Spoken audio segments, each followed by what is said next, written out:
Hi, my name's Khor and I'm the CEO and founder at Peeplcoach. And in this month's minisode, I'm going to talk to you about the courage to be disliked. Now, I've been reading a book called The Courage to be Disliked by Fumitake Koga and Ichiro Kishimi. I was attracted because of the title, like a bottle of red wine, I guess, because who really wants to be disliked? As humans, we want to feel liked, we want to feel loved, we want to feel like that we belong. But how many times do we compromise, accept, or let's face it, just give in to keep the peace and fit in? So when I read the title, I thought it would be a really interesting book to read. One of the concepts that was really intriguing to me was the concept of etiology, which is defined as the cause or the set of causes or the manner of causation of a disease or condition, as compared to the concept of teleology, which is defined as explaining of a phenomena in terms of the purpose they serve rather than the cause by which they arise. So, in simpler words, etiology is the cause. Because of X, I behave like Y. So because you did this terrible thing to me, I got angry and I yelled at you. So not my fault that I yelled at you because you made me angry by doing that thing.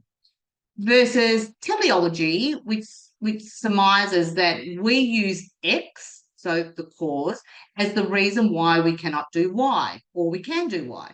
So I'm angry already and I feel frustrated about life and things and what's going on. And then you do this thing that maybe is not that big or annoying, or in another day I want to worry about it.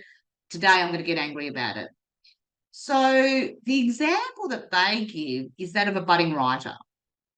And in the story, it says, this writer says, if only he had the time, he would be able to write his great novel.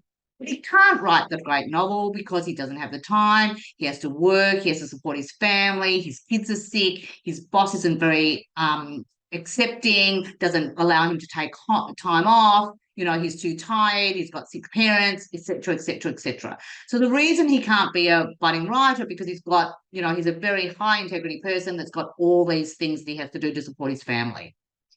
The etiology here, or the cause, is his family.